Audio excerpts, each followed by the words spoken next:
Welcome back to the show.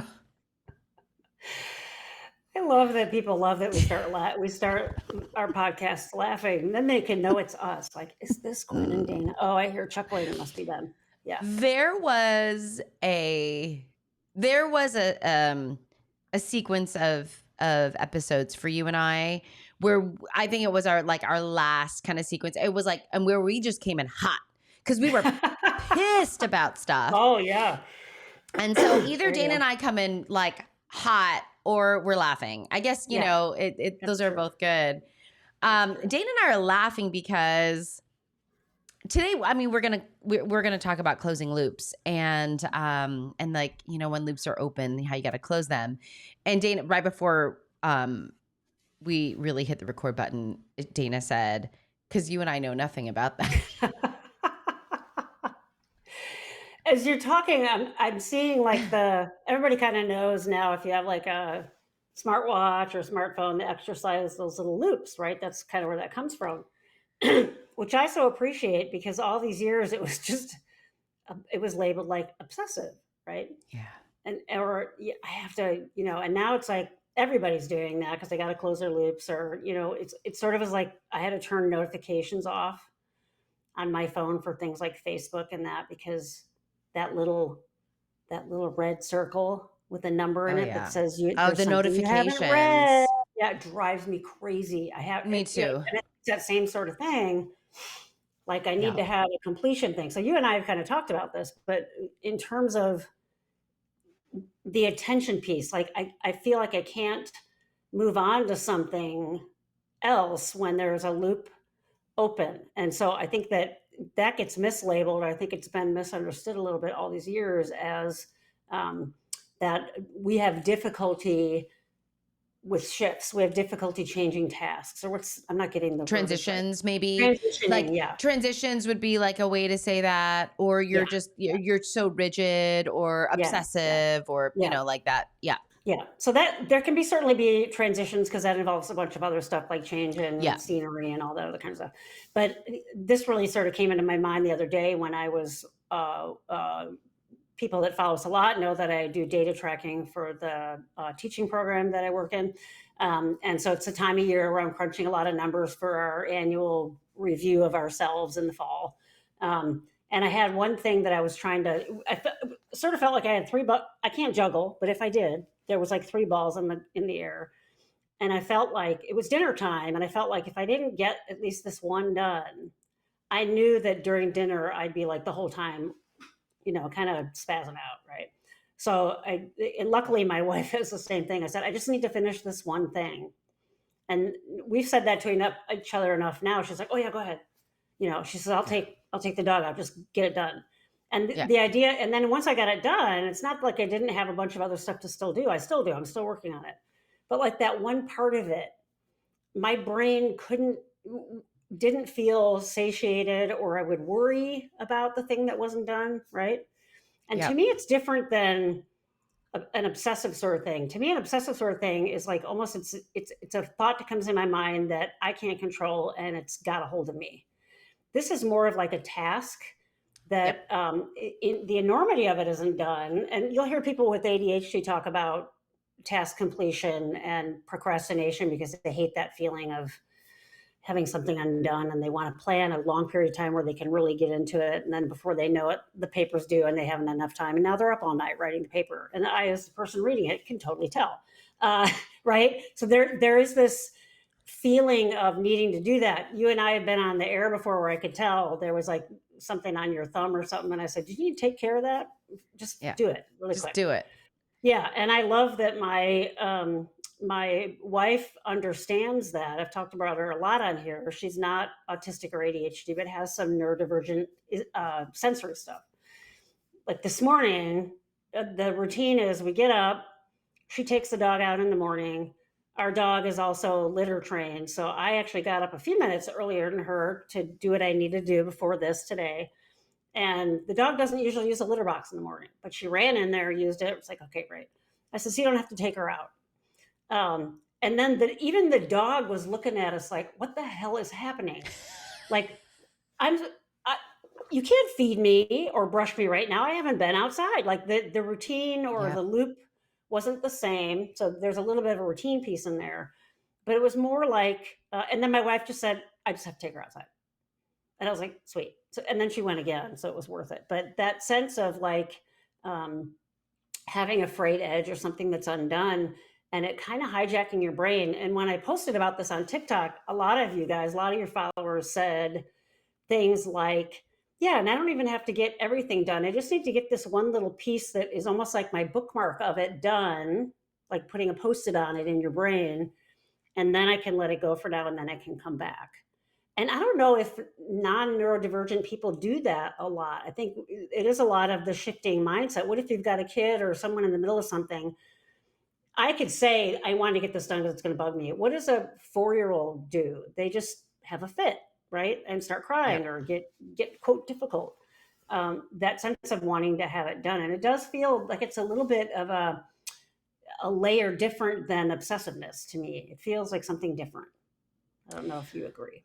Yeah, I mean, I think what's so challenging a lot of times, especially like on the internet, is when we get into nuance. You know, heaven forbid, like we get into nuance. And I think that, especially in our work, it's all about the nuance. I mean, we, you know, actually really, our brains, I call it itchy. So like when I'm in sessions and I'm like, wait, my brain's really itchy about something. Can I scratch it? And that really is like a tip to my clients that I'm going to ask them a question that is going to either connect a dot or disconnect a dot that I've connected. Like it basically what I'm interpreting or understanding and clarifying that. And I think like there's pieces of closing the loop that are different than obsessive compulsiveness, on OCD, which is like OCD is I feel like it's this persistent, distressing thought that is very connected to a catastrophic event. Like I'm going to die. If I don't wash my hands after I touch this doorknob, right? I'm going to die. If I don't straighten this, whatever, something's going to happen. Like, or just something bad. It can even just be this global something bad will happen. Yeah. And maybe because the quality of a loop for me is really like, it's typically surrounding task completion, right? Or it's like something small that just needs to get resolved. And then when it's resolved, it's done. Like I feel like in OCD, it's never done. It's like it's never done. Right. It always comes back. And there's an intensity and a build and it like, you know what I mean? And it controls because you it's more irrational. Than you can, exactly. Right. Even though it doesn't feel irrational, it is thought-wise irrational. But I think the other way that I see loop closing is when people have a difficult time with initiating a task or an action, and it's almost like I've already initiated it. Yeah. I've got the momentum. Let me finish it. Like, let me just be in that mindset of crunching numbers. Let me be in the mindset of finishing the paper or whatever that is. And I think like that really makes a lot of sense to me. If we think about just the way the brain works, there's a lot of research on set shifting. So the idea of like, finish the set because it's harder to set shift.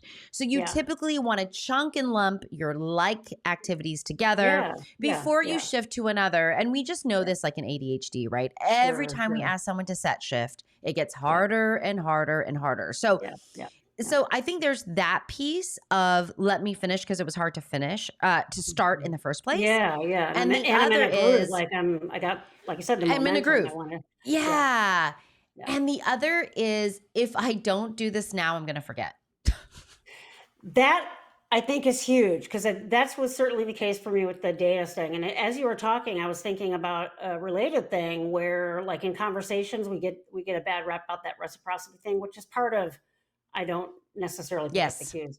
But a lot of it is I'm Yes. worried I'm going to forget something in a conversation. Yep. I run into this at Hmm. work all the time where I like want to jump in and I Yep. accidentally cut people off. And it doesn't help that I had a family that we interrupted each other all the time. And whoever spoke the Oh. loudest was the one who got hurt. Literally. Like I would take friends to meet my family and I'd be like, well, how was it? They're like, your family is so loud. Like one person starts talking and then the other one, and I'm like, and then I started noticing and I'm like, oh my God. So there can be other layers that feed into Are you that. Even now when I talk to my dad on the phone, I have to like, because if he gets loud, I have to just let it go. But yeah, Yeah. that sense of I'm going to forget, I'm not going to remember Yep. this thing. Now there Yep. are ways that in conversations I can actually like write something down so I can go back to it later. And then it sort of feels crappy, like if they've moved on and I want to do this thing like it's so yesterday, and then they're looking at me like, Dana, that was like a half an hour ago. I'm like, yeah, but and then that It's not doesn't feel finished. great. Yeah. But the Yeah. not forgetting thing is huge. So how are there, like Yeah. with that task that I was doing, the data thing, there wasn't an easy way to bookmark it. Some tasks, easy way to bookmark it, right? If I'm in the middle of a building project or something like that and I'm super tired, I'm like, I should probably quit. There are ways that I can leave something to know this is where I pick up next time. But yeah, that worry about forgetting. And if you're talking about schoolwork and things like that, that can have huge consequences, right? You Oh forget yeah. to turn something in, or you Yeah. forget an idea, or you have a harder time relating the ideas, right? Yeah, Yeah. absolutely. Yeah. Yeah. Communicating, right? So, like, we see this a lot with communication challenges or Yeah. communication Yes. differences, Yeah. right? Like, Yeah. kind of back to what you were saying. Wow, I really wanted to say that. I really wanted to add this value to this Yeah. conversation or whatever. And I just didn't get a chance to do it. And now I'm really dissatisfied. Yeah. And that Yeah. can even turn people's mood. Like, I see that happen Oh, too. Their yeah. mood Yeah. turns and people Yeah. are like caught off guard because, it's a private event. So Yeah. you don't Yeah. know that other people don't know it's happening. Yeah. I Or I see it just in like don't talk at all. I just sit and have a right. tendency now You to just just sit back and not say anything. Yeah. yeah. The forgetting too. Like I know, like for me, it'll be little things like, oh, I need to remember to turn in that form for Mia. Oh, I really need to Hmm. remember to change that reservation. I really need Hmm. to Hmm. remember to like, and it's these things that aren't in my attentional space in the moment. Yeah. But so I like have weird things that I do that help me just keep that information. And I do think Yeah. like David Allen's getting things done kind of productivity Mm-hmm. system Hmm. is like a great kind of like if people don't know about that or a GTD, it's a great like kind of start for a productivity system because Hmm. he really talks about like a mental like a brain inbox and how you Yeah. capture those things Yeah. and only doing tasks that you're prepared to do, which is Mm. great. Like don't read your email while you're driving. Like you can't respond to that email anyway, right? Like, Right. with Yeah. these Yeah. types of things, like it Right. makes a lot of sense. Yeah. But the other thing that I do too that I find is when I'm writing a long report, I've got this like template that I write, and it's so funny Hmm. because like I don't want to disclose the information, but this is a Yeah. good example of like, Yeah. and it's just Yep. a list of like every single part of my report. Yeah. And then every section of my report. And then I'll be like, okay, this is what I'm going to tackle like on a Monday. And this is what I'm going to Right. tackle. And then it really helps like reduce that level of activation. I can get right into that report and be like, oh, this is where I Hmm. left off. Here's where I Yeah. don't even have to like, oh, because I dread it. And when I don't do that kind of stuff, I'm Oh like, yeah. Yeah. oh, I I'm do looking that down the where tunnel of 40 pages. yeah. Like, no. I also have a template, and so what I'll do when I'm starting a new one is I'll change all the text to being red. And Yeah. then when something is that Yep. client or it's final, I change it Yep. to black. You change. Same Yep. exact thing, Yep. right? Yeah. Same thing. It's those Yep. kind of strategies that if you go into it each time with no entry place, no wonder, if you don't have those skills or that picked up Yep. that way of doing something, it would be overwhelming. Like, what do I do? I can remember every year starting school as a little kid, so optimistic. This is going to be the year. I have the folders, I have the binders, my pens, I'm ready, Oh. and then inevitably I'd lose track of one thing and then everything would just fall down and then it would just be a horrible, and wasn't until halfway Yeah. through high school that I probably started to figure out a system like that. And then that's when I started Yeah. doing better. But yeah, I Yeah. mean, I think these are all related to closing loops, or more importantly, the feeling of when a loop isn't closed. Yeah. And what does it do to your system? How does it kind of hijack that? And it isn't, if you can educate people in your life that closing the loop really isn't, like you said, an OCD thing, because it's not irrational. It's not something out of control, but it's more of like a memory thing is what we're talking about. Not the little Yep. red thing on Facebook that says, read me. That I do think is more like an OCD-ish thing. And they know that, and that's why they do that. And by the way, the government had to make them have the option of turning off notifications because they didn't want to do it. Yeah. You have to allow people to turn this thing. And it was mostly for kids and teens. They're getting too, it's like crack, getting too addicted. So that kind of thing, that's more of an OCD kind of thing. I have to clear that cache or whatever. The closing loops, I think, is more of a memory strategy. And so how do you do this? How are you aware that you do it? And how are you aware that you have these things, these tools in your bag to help with that is really great to do. Yeah. Yeah. And I think if you and I inevitably go back to self-awareness and self-knowledge, right? Mm-hmm. Like, how do you work? Like, how do you understand the way you work? Mm-hmm. And then to really like lean into that, and how to, to make it work for you throughout the day, because we see very quickly, oh, I've got one loop that's open. Oh, I have another one. Oh, like at what point do I get what's my threshold before I have fatigue? And we see this in like decision-making fatigue, right? Yes. We see this a lot when we're overwhelmed, and it's just like really, also we talk about allostatic loads or bandwidth. And that idea of, it's really zapping bandwidth kind of unconsciously. Like you don't kind of realize that it's there, but it's kind of churning in the background. So when it's something small to be able to do and close, like Dana and I both have nail cuticle clippers in our desk, and we share this in common, which is when we both find out that we have a hangnail or our nail is just a little bit over. Too long. Yeah, mine are getting there. We got to clip it. Yeah. We just got to clip it. And like, that is a small, like for me, that's like not an OCD thing. That's like, I don't like the way that feels. Now it's in my awareness. And now that's all I'm paying attention to. Yeah. It's a really easy closer. Like, I'm just going to, it's going to take like 2 seconds. You're locked in on it. You can't let it go. And it's so easy, like you said, so easy to just take care of it. Clip it. And you can move on. Yeah. And I can see why people would think that this is OCD-ish, because for some people, they'd be like, that's irrational. Let it go, ignore it. Right? And because of that, you're being irrational. And that's a scratchy OCD. tag in your shirt. Just don't pay attention to it. Right.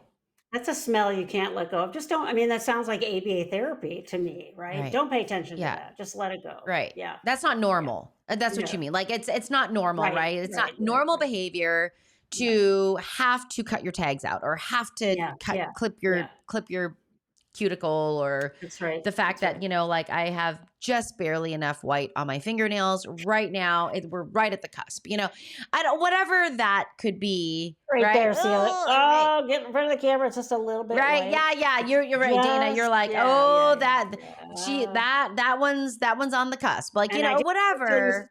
A good example. I didn't notice it until you said something, and I'm like, oh yeah, mine. And now I'm like, right. So that it can be things that you're not expecting. All of a sudden, they've got a hold of you. And how do you close it? Well, and like, how about that idea of, and we know this too about the brain. The brain can only focus on so many things at once. Yeah. But if it's in your attentional lens, like if your lens is now, or your field of vision is focused on something in particular, either you take care of it or you put your brain on something else. Yeah. So, for me, it's like, it's a lot of work to put my brain on something else when I can just clip that hangnail in 1 second and move on. Exactly. And as you age, these things get worse. So like I marvel at when I was in grad school, my wife was like, you talk about grad school like it was just this fun thing. I was like, no, it was a ton of work. Well, how did you remember things? I'm like, I don't know. I'd read things, I'd write them down, and I'd remember them. And now that I'm 60, when you talked about like, I got to remember to do that note for me or whatever, it used to be where I could be like, "Of course I'm gonna remember that," and I would Oh sort of no. hinge it on to something else, like, when I see the refrigerator in the kitchen, I'm gonna remember to sign me a thing, and I could Mm-mm. do that strategy, and it worked. Doesn't work anymore. Mm-mm. And now That I'll be does like, not "How work. did I forget?" I mean, I'm, like, genuinely blown away at something I can forget. So it's a moving target too. As you age, Mm. if you've got a TBI or something, some neurological thing that you've Yeah. had an episode that can Yep. totally mess with it. So there's a lot of Yep. things that can affect this. Yeah. Yeah. I mean, I think like us talking about it really in my mind, why do we talk about these types? Why do we talk Mhm. about this at all? Yeah. And it's one of these things where it's not a difficult thing to fix. Yeah. Yeah. Like Right. Right. just and I don't mean to say we're broken. I'm just saying just deal with it. Yeah. Yeah. And if it's persistent and it's there and it's all you can think about and it's lasting Yeah. long and that's maybe more OCD territory. Like, Yes. right? So Yeah. maybe the Yeah. pervasiveness and the intensity and the distress Yeah. that it brings, even Yeah. after you've addressed it and it comes back again and it comes back Yeah. again and it's not really Yeah. necessarily being triggered. I mean, like, then that's maybe a different conversation. But all these other little Yeah. things, like Yeah, my just in be my quirky 20s, about it. I don't know. I had a little period of kind of more the OCD where I would have to check Mm-hmm. the door a bunch of times, and it wasn't like I'm gonna die, Yeah. but someone's gonna get in. Did I lock it? Did I lock it? Did I? And it Yeah, felt like sure. it had a hold of me versus Yeah. something where it does feel like it's just a completion thing, and now my Yeah. brain is hijacked on something I can't let go, and I can attend to it, and then I can move on. Yeah. And by I the way, I no I longer do check my yeah. door like that. I make sure the house is locked at night, but I don't have to go down and turn the Right. knob just the right way anymore, which is Right. great. And we didn't work on it straightforward in therapy. We worked on other stuff and that sort of resolved itself. So it was just a symptom of something else anyway. It Mm. wasn't like, oh, you're obsessive. Well, why are you? What's going on there? It's a little bit different from What's what we going talked about. on? Yeah. Yeah. Yeah. Why does that make sense? Hmm. How do we understand this in the context of someone's life?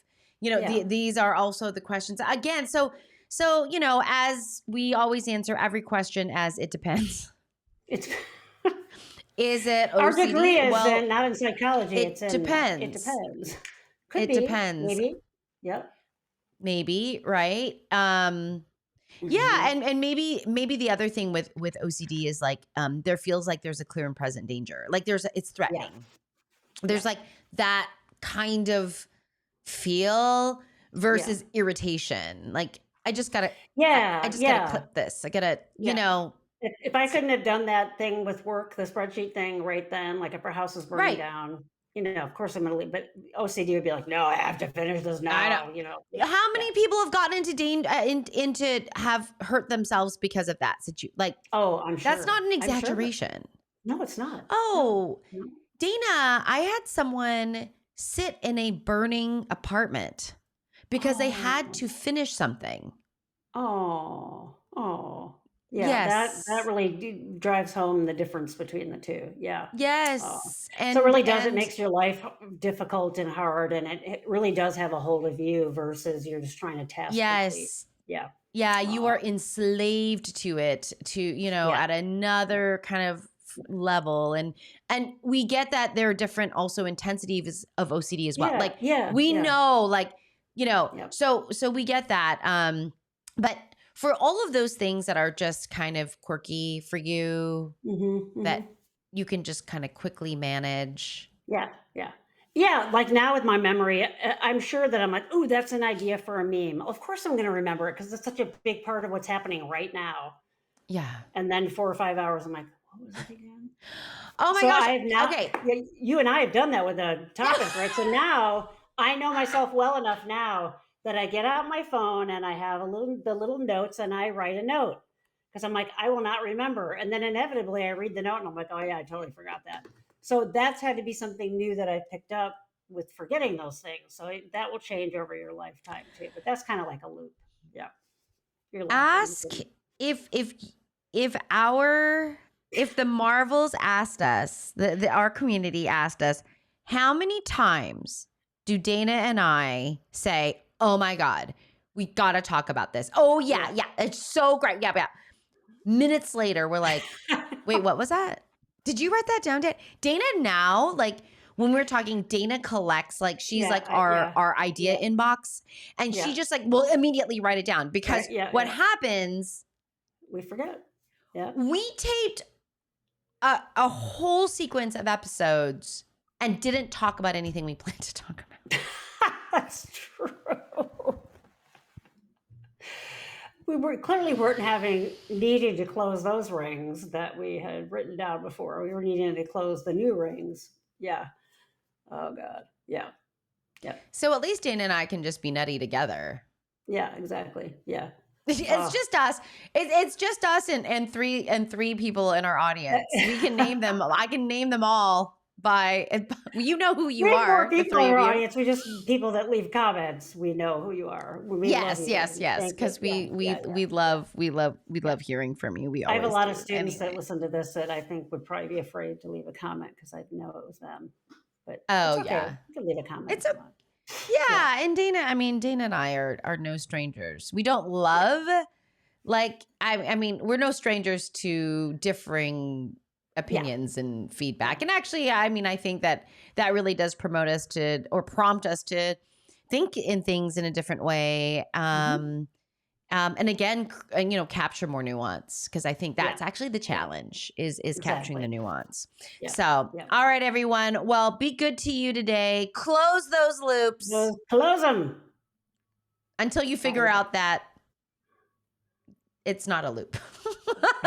Then talk to someone. Yeah. Then talk to someone about it. All right, everyone. We'll see you in the next episode. Bye.